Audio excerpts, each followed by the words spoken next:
Olá, pessoas, tudo bem? Eu sou a Leide e vou começar hoje, junto com vocês, o nosso projeto Cafeminismo com Deus Pai. Bom, esse projeto surgiu, na verdade, por uma falta aí de paciência, um certo cansaço de ver tanta gente falando sobre como a mulher deve ser, o que ela deve fazer, como ela deve agir, religião, política, leis, sociedade, enfim, todos sempre dizendo como nós devemos ser e viver. Já que está tão na moda aí filosofias, mudanças de vidas, como legendários, o próprio Café com Deus Pai, eu resolvi trazer então a visão da mulher, ou pelo menos a minha visão como mulher, de como é tomar um café com Deus Pai. E assim nasceu o nosso Cafeminismo com Deus Pai. Bom, espero que a partir de hoje vocês também possam e passem a me acompanhar. E eu vou explicar para vocês como que vai funcionar. Então, um pouquinho de paciência agora, tá, gente? Todos os dias, às 6h30 da manhã, 6h30 da manhã, nós leremos um devocional bíblico de acordo com a perspectiva feminina ou da mulher em geral. Em seguida, traremos aí um contexto histórico desse devocional relacionado à história e à luta das mulheres, assim também como grandes mulheres que fizeram parte aí destes momentos históricos. Então, hoje marca o quê? O dia 1 do nosso Cafeminismo com Deus Pai.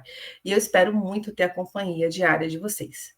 Para sua emancipação diária, é importante se afastar dos ruídos do nosso cotidiano e, principalmente para nós mulheres, aproveitar um momento aí conosco, com nós mesmas e com a nossa conexão superior. O momento entre os dois seres que mais importam na nossa existência, você e o seu próprio espírito. Como o próprio nome sugere, prepare um bom café, mas se preferir, pode ser adepta do chá, do vinho ou do mais aí, o que mais lhe aprouver, né? Dependendo até, inclusive, do horário que você estiver aí acompanhando o nosso Cafeminismo com Deus Pai.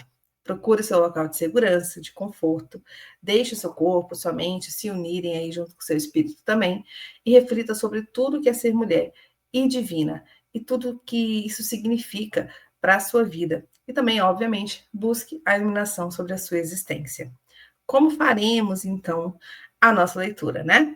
Então, a nossa leitura é um projeto diário, você vai acompanhar ali durante todo o ano. Então, portanto, você pode iniciar sua jornada em qualquer momento.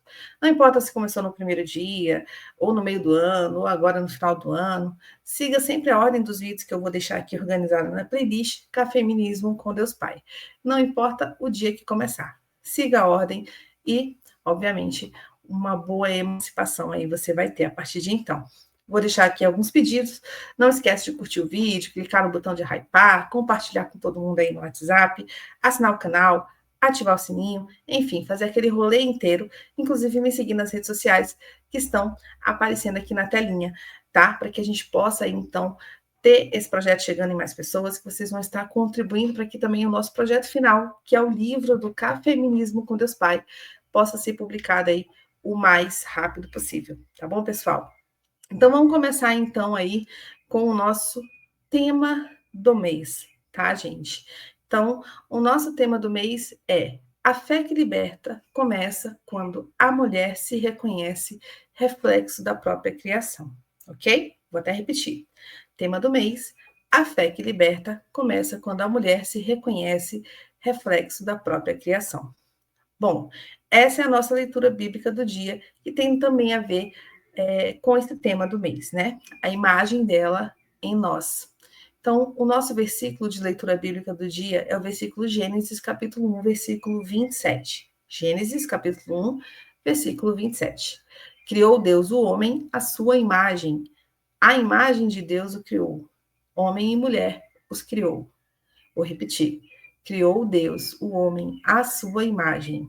A imagem de Deus o criou. Homem e mulher os criou. Bom, qual que é a reflexão que a gente pode tirar, né? Acho que antes de haver qualquer lei, tradição, instituição religiosa, há um ato do Criador que funda a dignidade humana. Deus cria o homem e a mulher à sua imagem. Não há atraso feminino, a simultaneidade sagrada.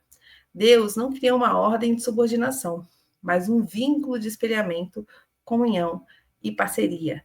Isso significa que a imagem divina não se revela apenas na masculinidade, mas também na nossa presença feminina.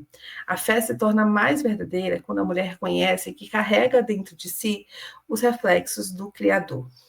Essa consciência desfaz séculos de distorção que colocaram aí a mulher em posição inferior. A espiritualidade feminina não é apêndice, é fundação. Não é voz secundária, é som original no sopro da criação. Então, quando eu leio esse versículo, eu sinto que é um chamado para lembrar que criação é espelho e não hierarquia. E que reconhecer a presença feminina na imagem de Deus é, de certa forma, restaurar a metade perdida da nossa fé. Durante séculos fomos ensinadas a nos enxergar apenas como parte do plano de alguém. Mas aqui Deus deixa bem claro: nós somos o plano. A imagem dele é plena só quando contempla também o rosto da mulher. Legal, né? Então vamos agora para o nosso momento histórico e literário, tá? Bom, no nosso momento histórico e literário, a gente também tem um tema que conversa com tudo isso. Então plenitude é quando a imagem de Deus também tem rosto de mulher. Plenitude é quando a imagem de Deus também tem rosto de mulher. Simone de Beauvoir, em O Segundo Sexo, demonstrou as estruturas sociais que historicamente definiram a mulher apenas em relação ao homem, chamando-a de o outro. A teologia feminista retoma o Gênesis sem filtros patriarcais e chega em uma verdade inescapável. Não há outro na criação, há imagem compartilhada. Quando mulheres leem a Bíblia com seus próprios olhos, e é isso que a gente está fazendo aqui, e não apenas com os olhos da tradição masculina, elas recuperam a centralidade que lhes foi roubada. Eva não vem depois para ser serva, surge junto para refletir Deus. Isso muda tudo. Para mim, esse é um ponto essencial. Beauvoir nos lembra que o feminismo foi socialmente construído como uma oposição e não como uma presença. Mas quando a gente olha para Gênesis, sem o filtro da tradição, o que parece é exatamente o contrário, uma parceria original. O outro que Beauvoir questiona é o mesmo outro que a religião tentou inventar, um ser secundário, dependente e derivado. E quando eu penso nisso, dentro da espiritualidade, eu percebo que esse mito de subordinação foi o que mais afastou as mulheres da sua própria essência divina. Então, esse manifesto, essa leitura, são um convite para a gente voltar à origem, onde a mulher não era coadjuvante, mas co-criadora. A fé liberta quando ela reconhece essa verdade, né, gente? Então, esse foi o nosso primeiro manifesto, o início de 366 dias de reflexão de fé com propósito. Se essa mensagem te tocou, compartilha esse vídeo com outras mulheres, deixa o teu like, comenta aqui embaixo o que mais te fez pensar hoje, o que mais vai te fazer pensar durante o dia, como que isso vai se aplicar e mudar o teu dia de hoje. E eu te vejo amanhã, às 6h30 da manhã, com mais um café, mais uma reflexão e mais uma dose de emancipação diária feminina com Deus Pai. O nosso cafeminismo com Deus Pai. Até amanhã. Tchau, tchau.